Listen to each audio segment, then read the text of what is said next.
Hello, former council member and Mayor John Mutchler here with an outsider's inside perspective on city business. When I first started these videos, my first topic that I was asked to talk about was a conservative's perspective on our city's upcoming budget for 2021 in the COVID-19 era. That budget work is being done right now by our city staff and soon our city council. And I wanted to share some thoughts that were recently spoken by our mayor to Senator Murray, our Senator Patty Murray, on August 10th. You can find those remarks in a brief 5-minute video at the Bellingham Herald. Just search Ferndale Mayor CARES Act. In it, the mayor indicates that we will likely see decreases in city revenues in at least 3 areas: sales taxes, gasoline taxes, and hotel and motel lodging taxes. Now, you don't need me to explain why in a COVID-19 world those revenues might see decreases. One major source of city revenues that will not see a decrease is property taxes. Property taxes always move to first place in line. If there's a foreclosure or a default, property taxes are always paid first eventually. And so property taxes aren't going to go down. But there's another reason for that. The city of Ferndale's council last December voted, which I believe will historically go down as the largest property tax increase that the city has ever seen. Typically, the city brings in about 1% increase a year. It took a 42% increase, netting the city about $500,000 more in city revenues. That will certainly help the city make its budget. And though property taxes are safe and in fact higher than they were last year, the mayor indicates some of the challenges of this COVID-19 economy. He mentions the possibility of spending through our reserves or our rainy day funds. He mentions the possibility of the city facing furloughs and layoffs, and also the danger and risk of losing dedicated employees, unquote. As a city, we don't want any of these detriments to occur to us. And appropriately, and I thank the mayor for his leadership, staff is working on a very lean budget for 2021 with, and I quote the mayor, very little fat, unquote. So I just wanted to make a few comments based on 10 years of public service, based on 10 years of successful balanced budgets that got our city through some difficult years. I have 8 quick points. Point number 1, we cannot keep raising property taxes. Again, I've mentioned before that the city of Ferndale has a higher property tax rate, a higher aggregate or cumulative total property tax rate than the city of Bellingham, following a 42% increase in property taxes voted in by council last year. I am deeply concerned, and I remain concerned, that council may wish to pull that lever once again. I hope that you don't. My feelings are well known about this. I've served on council and as mayor for 10 years, and we limited our property tax increases to 1% a year. And not only did we manage to meet the city's budget, we also managed some large capital improvement programs, including Pioneer Pavilion, our library, and our new police station. Again, raising property taxes is probably the easiest lever that you legally have. It's easy for just 4 council members to vote in a property tax increase. I strongly urge the city to not do that. My second point is that we will get through this COVID-19 recession. We did 10 years ago, and I agree completely with the mayor when he says in his video that we are a resilient city. Number 3, this is not the time for new departments in our city. There are visions from past and current members of the City Council for 2 brand new departments. Those dreams, as noble as they are rather expensive and really need to be put to rest for a while. They are a Parks Department with a full-time dedicated Parks Department head, and second, having the city take over the Community Resource Center by fully funding that department and that director. Let's just take those one at a time. A Parks Department. Our parks are great. They're well maintained by a dedicated Public Works Department.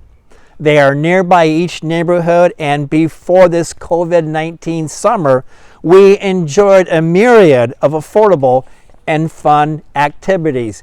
Remember, Summer of Fun. We also have the benefit of county parks that we support through our property taxes. Nearby is Hovander Park, which is enjoyed by thousands of county and Ferndale residents. I'll note that we have been replacing the large toys at our neighborhood parks. One that you can look at nearby is at Cedar Creek Park. The toy has been replaced, and one by one we're able to do that. We also built Star Park, and so the parks have been moving forward quite effectively and quite enjoyably without an expensive parks department.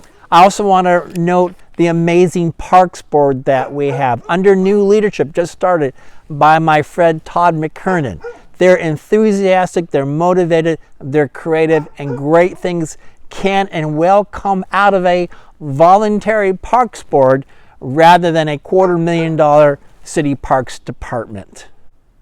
When I listened to the Poverty Task Force a few months ago, I learned that there was interest in having the city take over the Community Resource Center, which is a private nonprofit organization that the city currently partners with. I have compassionate and liberal sensibilities of the heart. I'm a pastor. We help people. Churches help people. It's in our DNA. But I believe the city gets more bang for the buck in making small but meaningful donations to service groups that help our community, like the Service Cooperative, the Resource Center, like the Food Bank, like domestic violence. Much more, I think, benefit comes to our city by supporting those services in a small way financially than having the city take over those services and creating a brand new large department that we simply can't afford right now. Number 4, our city needs a solution now for our rundown and unsafe courtroom. Justice matters, and one of our state Supreme Court justices made that clear while visiting Ferndale a year or so ago, that our court isn't the courtroom that can accord justice and safety to either the accused or to victims. I think there really is a pathway forward on this critical need for our city right now.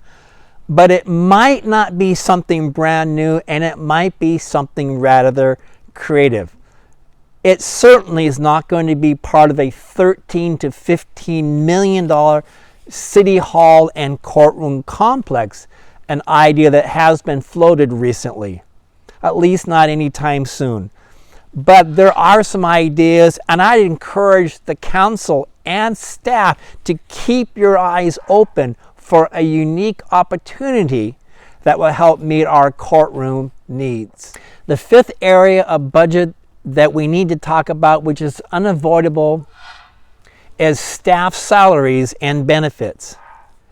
We worked hard, very hard, and fought for fair compensation for our city employees over the last 10 years that met this goal, and this has always been the goal that I have, that staff members are paid well but not overpaid, that they are well paid but not overpaid. Those are the 2 parameters that I looked at, and for the most part I feel like we got there. Turnover, attrition was very, very small and has been very small because Ferndale is a desirable place to work and live and be employed. And anytime, with rare exception, when we post city jobs, we have plenty of qualified applicants seeking those positions. So I want to graciously, I hope, remind our dedicated 75 employees, that you have a job. In this era of COVID, be thankful. We have double-digit unemployment. And unlike the recession of 2008, 2009, I am unaware that we have laid off any employees yet. I think we lost about 8 or 10 during that earlier recession. Secondly, you have been paid during COVID-19. Even if your work has been cut back or your work from home, you've been fully paid with all salaries and benefits. Trust me, that is not true with some of your neighbors. Many of our businesses that pay the taxes that pay for these salaries will not be reopening again. We need to be sensitive to that. And I think every time you see one of those I support Intelco signs in our community, we should be thankful if we have jobs.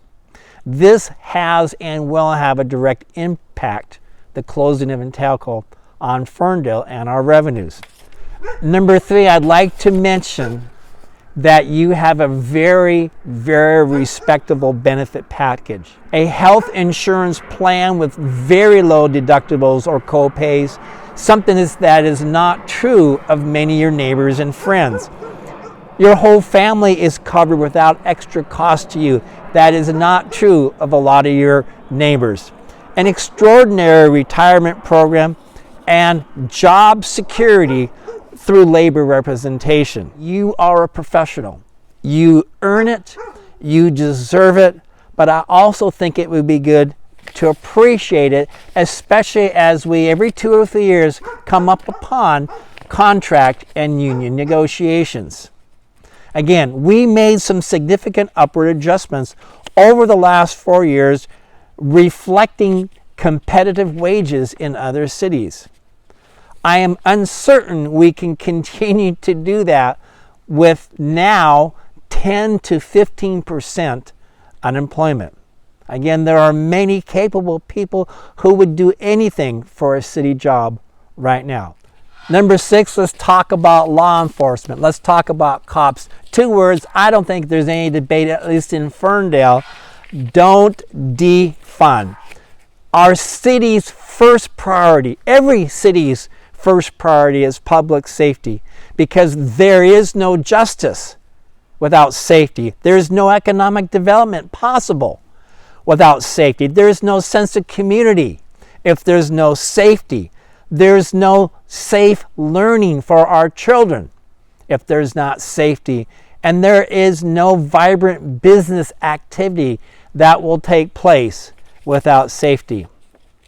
Unless there is public safety, both real and perceived, our city is in a world of hurt.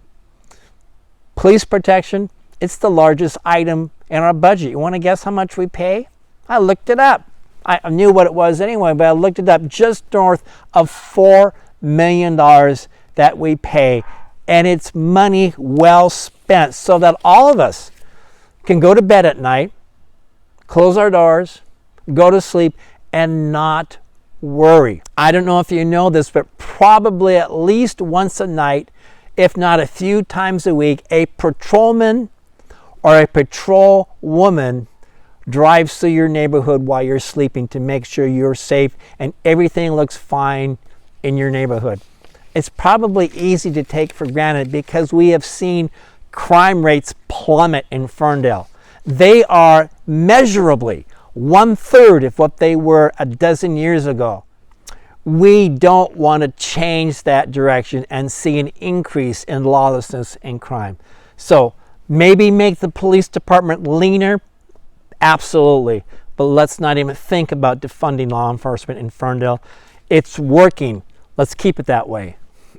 Number 7, another area of the budget that I encourage council and the city to look at is staff training. Staff training is important. It's essential. It's helpful. It's even enjoyable, but it is expensive. It's the cost of the conferences themselves that we send staff to. It's the cost of travel reimbursement and meals when they're out of town. It's also the cost of loss of work, usually 2 days, a day there and a day back, that we lose in productivity to the city. There's also the cost of lodging when we're at away conferences. I remember one time my eyebrows were raised a little bit when the hotel cost for a conference that one of our staff members needed to take was $400 a night. If there's been a single benefit of COVID-19, is that we have learned how to use our computers and attend important and helpful events via the internet, sometimes even live, but we certainly can cut back on some of those training trips and find other more adequate and more effective ways to train and equip and modernize our staff. My last point is simply this: it all adds up. The mayor said in his recent video on August 10th that right now, as they're looking at the budget, there is, quote, little fat to cut, unquote. Well, I think that we should look for that little bit of fat here and there, everywhere. And I'd like to challenge the council to urge every department to demonstrate their best fat trimming ideas. And though it is my hope that the economy does not tank, I think we should prepare for the possibility that the year 2021 could be rather rough, both for the citizens and for the city. Let's hope not. But I think we should make plans for that possibility. So good luck with your 2021 budget work. We can't be at council and budget meetings, but this video is made in part to let you know that we follow what you're doing.